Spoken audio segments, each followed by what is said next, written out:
Bienvenue sur Kivu Connect Info, votre chaîne de référence pour suivre l'actualité de l'Est de la RDC. Ce 14 février 2026, dans l'après-midi, la ville de Goma a été le théâtre d'une rencontre cruciale entre la chef par intérim de la mission de maintien de la paix des Nations Unies, Viviane Vandeperre, et les dirigeants du mouvement rebelle M23. Cette rencontre visait à discuter de la mise en place d'un mécanisme de surveillance du cessez-le-feu et intervient dans un contexte où la population civile continue de subir les effets d'années de conflits, de déplacements forcés et d'instabilité dans la région.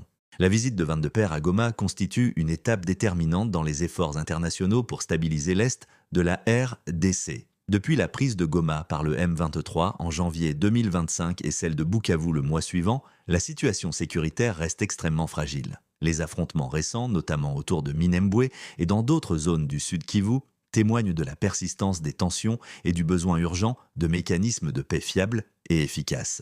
Au cours de cette rencontre, l'accent a été mis sur l'importance d'une mise en œuvre concrète des engagements pris par les parties dans le cadre du processus de Doha. L'AFC/M23, coalition politico-militaire dirigée par Corneille Nangaa, a participé activement aux discussions, confirmant sa volonté de coopérer avec MONUSCO pour assurer la vérification et le respect du cessez-le-feu. MONUSCO a souligné que son soutien serait progressif et conditionné par des garanties de sécurité sur le terrain et que toutes les opérations resteraient strictement dans le cadre du mandat du Conseil de sécurité des Nations Unies. Le M23 a exprimé son soutien à la présence de MONUSCO tout en déplorant le manque de consultation sur le cessez-le-feu proposé par l'Angola et en accusant Kinshasa de violations répétées sur le terrain. La présidence congolaise, de son côté, a réaffirmé son engagement en faveur du principe du cessez-le-feu, exprimant sa volonté de participer à un processus de désescalade et de stabilisation de la région. L'Angola, qui agit comme médiateur régional depuis 2022, a proposé que le cessez-le-feu prenne effet le 18 février 2026,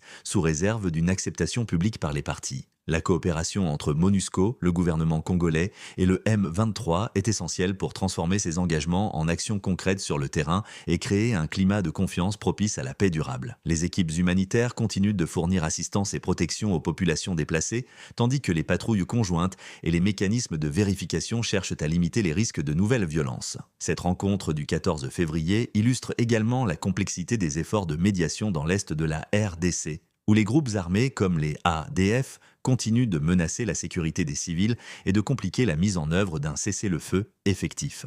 Malgré ces défis, l'engagement de la communauté internationale, soutenu par MONUSCO et les acteurs régionaux, offre un espoir pour la stabilisation et le retour progressif à la sécurité dans les provinces du Nord Kivu et du Sud Kivu. En conclusion, la rencontre entre MONUSCO et les dirigeants du M23 à Goma représente un moment clé dans le processus de paix et de réconciliation dans l'est de la RDC. Les engagements pris aujourd'hui devront se traduire en actions concrètes sur le terrain pour garantir la sécurité des populations et le respect d'un cessez-le-feu durable. Nous invitons nos abonnés et spectateurs à suivre de près l'évolution de cette situation sur Kivu Connect Info, votre chaîne de référence pour les nouvelles du Kivu et de toute la RDC. Restez connectés pour des informations fiables, détaillées et mises à jour en temps réel, et merci de soutenir notre mission d'informer avec rigueur et professionnalisme.